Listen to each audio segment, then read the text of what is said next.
Good afternoon, Bermuda, and welcome to the Ministry of Education's press conference. I am joined by the Minister of Education, the Honorable Diallo Rabain, and I'm going to hand it to the Minister so that he can share with you today. Thank you, Alicia. Good day and welcome, Bermuda. I wish to update the public on the plans to transition our public schools from remote learning to in-person instruction. In September, based on the data received at that time, the decision to start school via remote was made. This decision was not made lightly, as we have repeatedly acknowledged that in-person learning is best for our students. Since beginning the school year remotely, we have not stopped looking for ways to return to in-person learning, but we are constantly balancing that desire with the safety and health of our students and staff. To safely return to in-person learning, we are employing a phased approach for the return to school that considers COVID-19 guidelines and recommendations from the Ministry of Health and assess data such as coronavirus testing results, saliva screening program consent, and staffing ability. At present, the Ministry of Health has recommended that when we return to in-person learning, we do so under phase 1 of the COVID-19 return to school guidelines.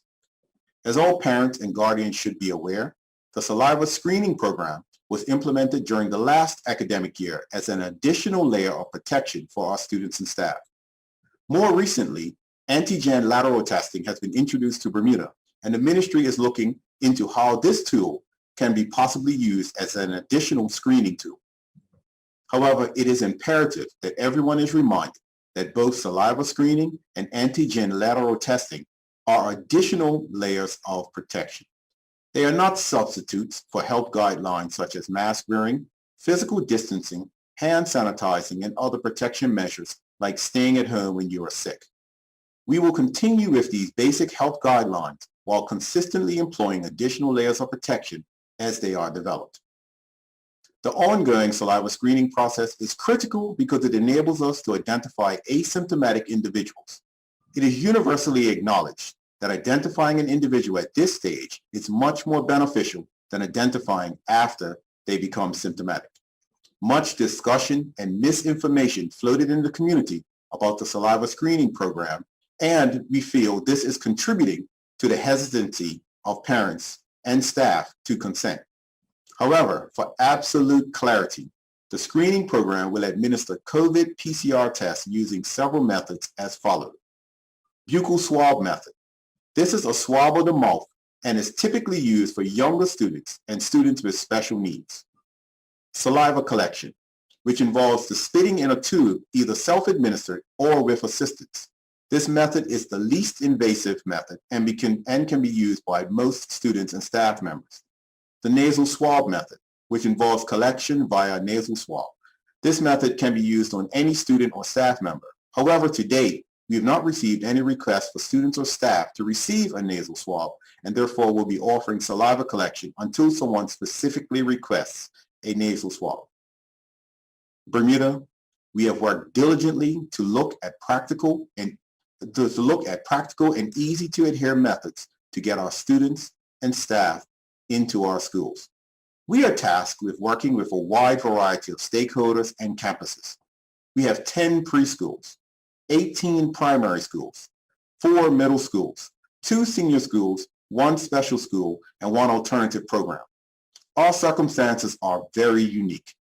Our plan to reopen has to consider the safety of all and is phased to consider schools that have reached important benchmarks first, while we continue to work with the rest of our schools.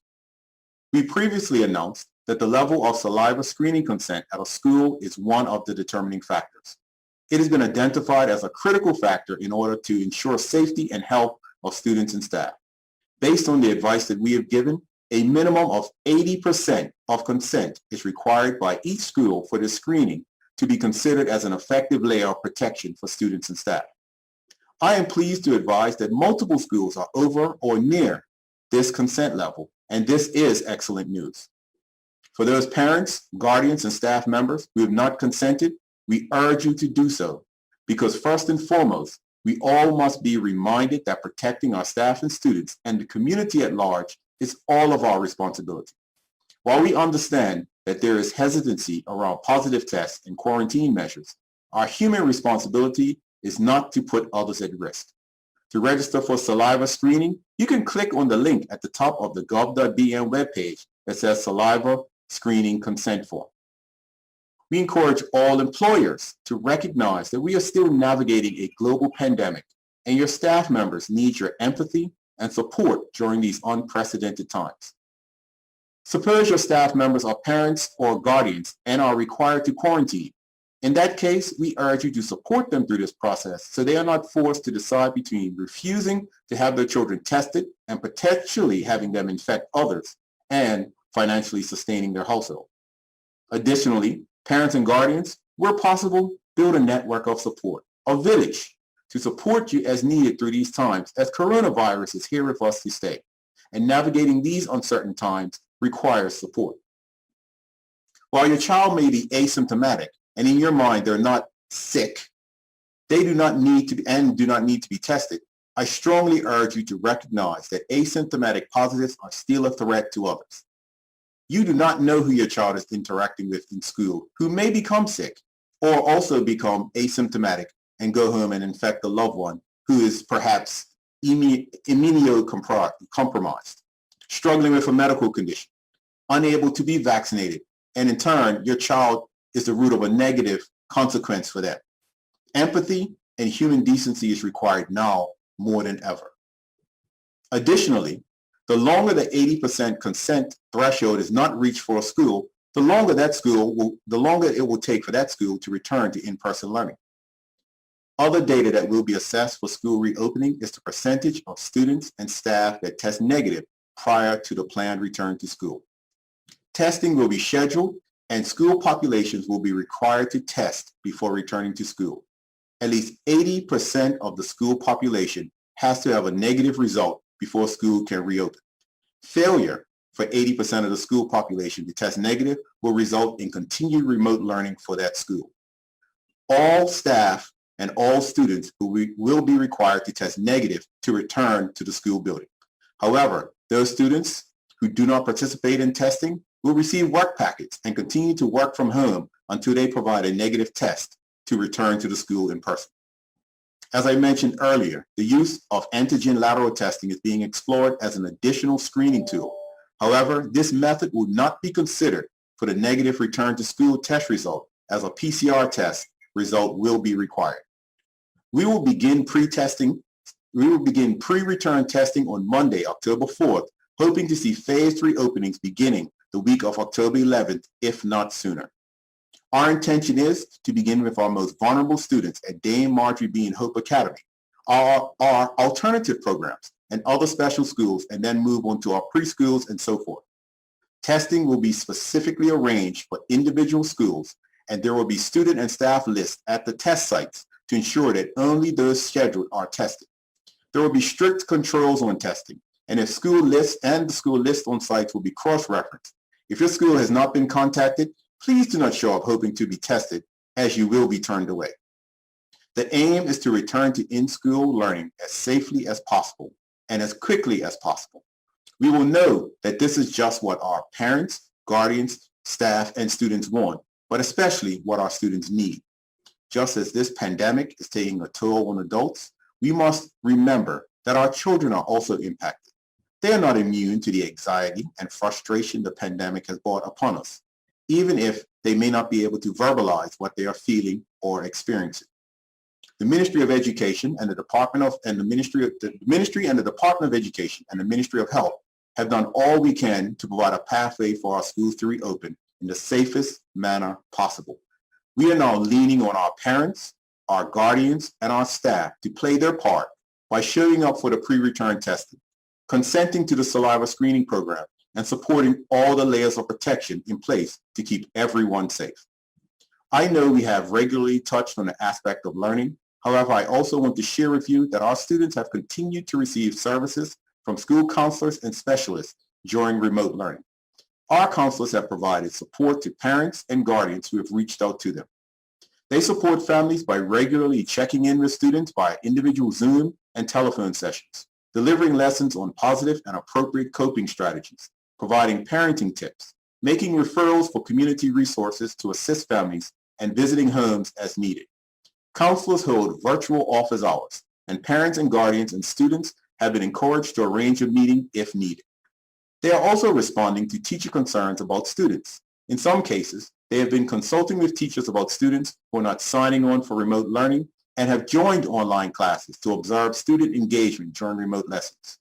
This week, our hardworking counselors are preparing for activities for Mental Health Awareness Week, which takes place from October 3rd to October 10th.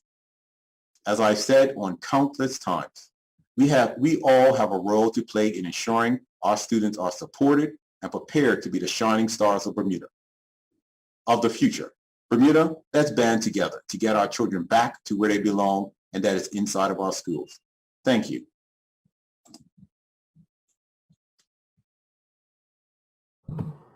Thank you, Minister. At this time, we're going to go to the media for questions. We have Sarah Legan from the Royal Gazette.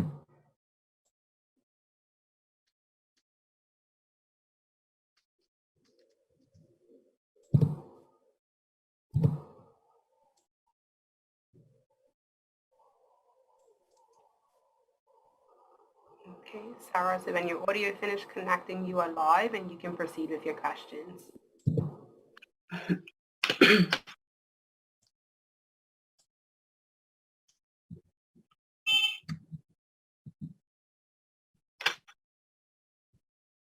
Hello? Hello? Hi. Hi. Good to see you.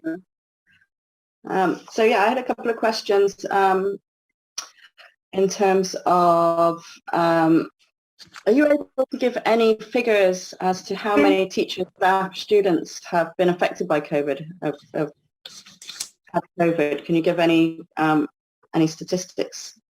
What I can say, Sarah, is those statistics are actually on the government website of how many school-aged children in terms of or how many persons who are under the age of 18. And when I looked at that earlier today, since the crisis has begun 18 plus months ago, it's approximately around 800 out of the 5,000 plus active cases that have been recorded.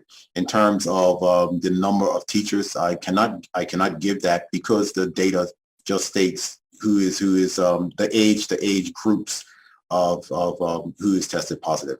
But we do keep a running total of when teachers are tested positive, because the Department of Health will respond to us and let us know.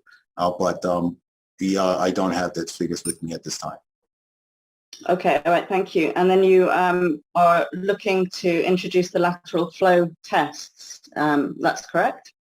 That it is being explored as we speak. It's something that has only come up this week for us, and it's something that we are looking at. Okay. So there's nothing more you can add to that in terms of how it could be implemented? I know Warwick Academy are looking at a program as well. Is there anything similar to what they're doing that you might be considering for public school?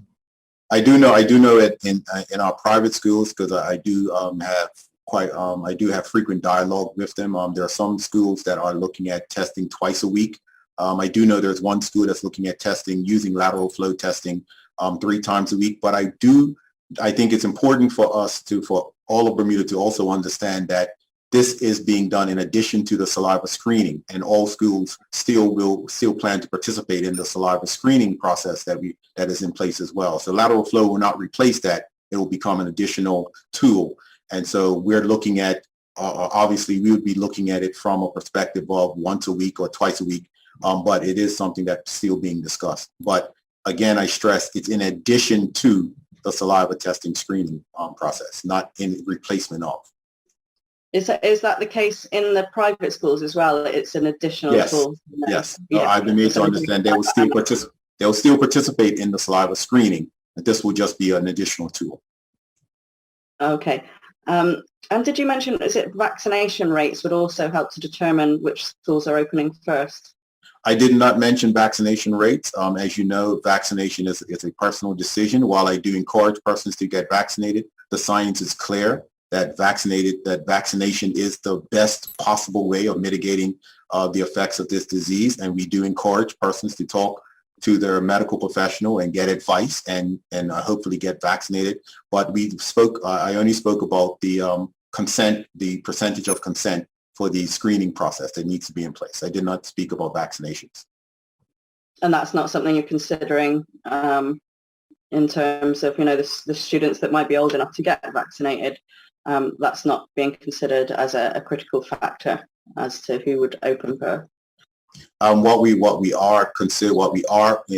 I said, we are pushing is, if you can get vaccinated, to consider it, to go and get it done. Talk to your medical professionals. But where vaccinations come into play, Sarah, is if there is a positive case, that will be the Department of Health will take that into account in terms of how much, if you are considered a close contact, how much time you would be required to quarantine.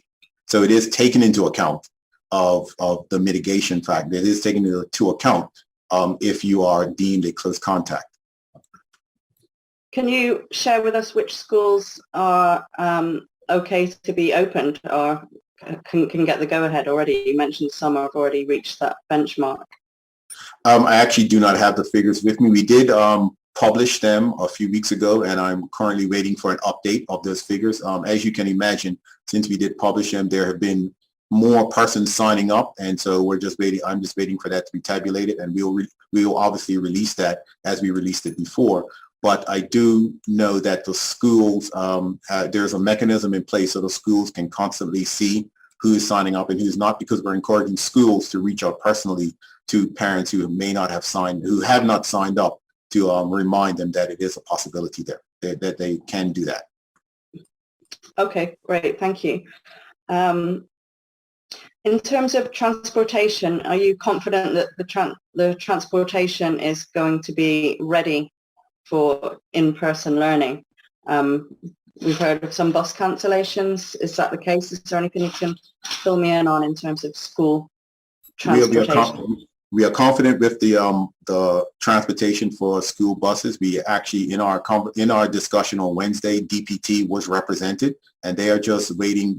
What they're waiting for is us to give them a schedule of schools and when we anticipate them returning, and they will act upon the schedules that they receive. Okay. There's just one final question about Warwick Academy again. We're hearing about a pilot program at Warwick Academy. Excuse me one second.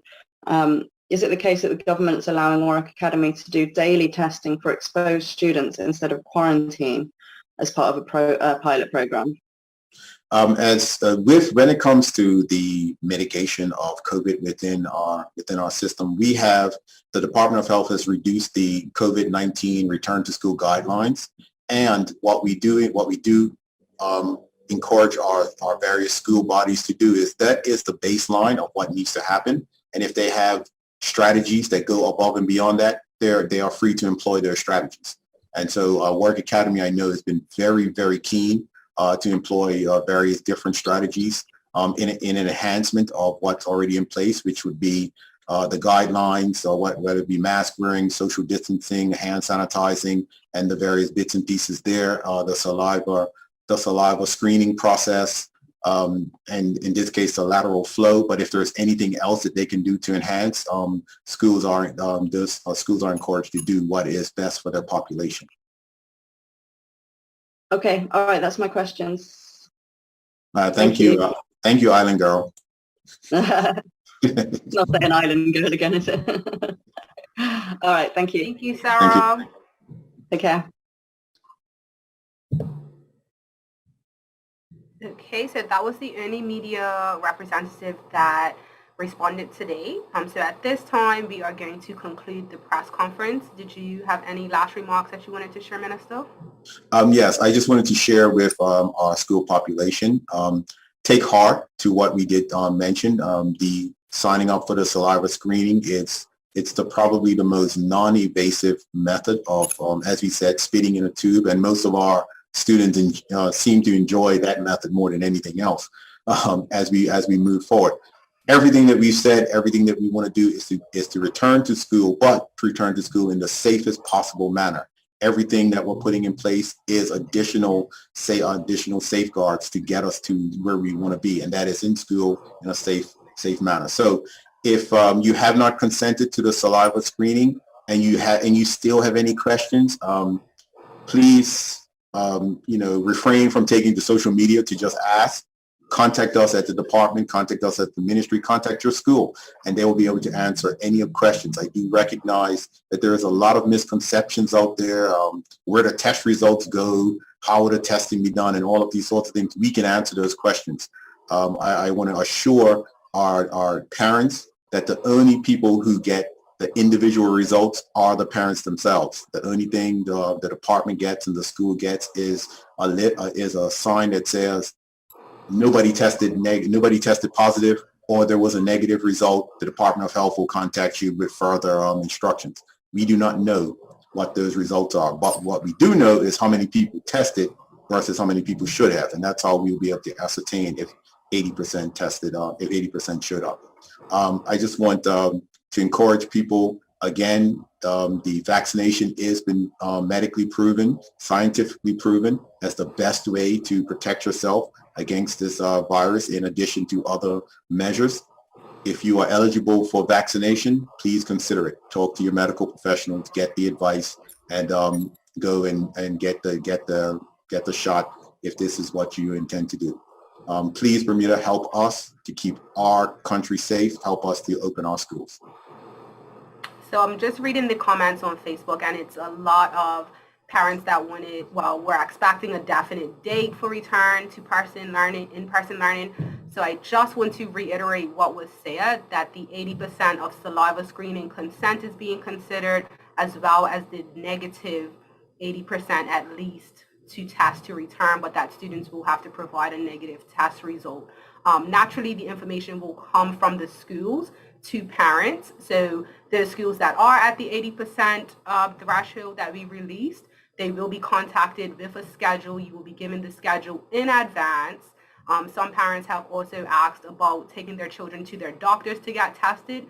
You will have a schedule, so you will know when you need to provide that test. So it is an option to take them personally to their doctors, but we will communicate it through the schools. It's impossible to give all of that direct information via a press conference to the country. So just wanted to reiterate those key points. But as always, as the minister just said, if you have direct questions, please contact your school family so that they can answer you directly. And minister, if you just want to let them know an email address that they can perhaps send general questions to.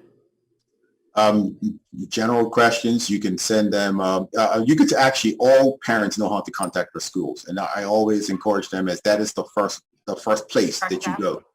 Contact your school administrators, and they will be able to answer those questions for you. And if they cannot answer those questions, they can ratchet it up to the appropriate person to actually get you that information. I understand what you just said, Alicia, Ms. Trott, that all the people were looking for definitive dates, but this is not one of those things where we need to rush to get to where we want to get to. We've outlined what needs to be in place in order for a school to return. And we've done, as I said in my comments, that the Ministry of Education, the Department of Education, the Department of Health, the Ministry of Health, we've done everything that we can do to get us to that point.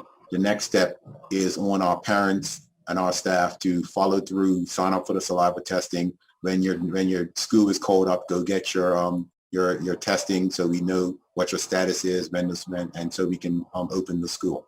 And the definitive dates will be announced once we have that information. So when we announce next week, your school is ready for testing, and only 10% of the people show up, we can't announce a opening date.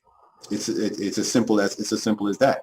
I cannot make it any simpler than that. It makes zero sense for us to reopen a school and not know the status of everyone walking through that door on day one, and end up with a school closed 2 days later with persons who weren't on quarantine now on quarantine. That just doesn't make any sense.